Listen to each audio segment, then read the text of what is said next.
Okay, real quick. We're trying to build a PC company that doesn't make boring black boxes. We want PCs that actually look, well, like this. Oh, fuck this for the next video. Just forget about this thing.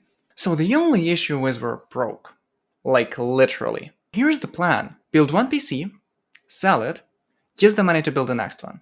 Repeat. Optionally. So here's my PC, and here's a 3D model of my PC. The only problem is, that's not a photo from Google. Me and my 3D artist spent 12 freaking hours designing a 3D model from scratch. Because for some reason, there are 0 3D models of this particular case whatsoever. Oh yeah, and I can't switch cases because I'm broke. And by the way, that's how it's gonna look like in the end. Well, it's supposed to look like this if we don't die from caffeine overdose trying to make it real. Wish me luck.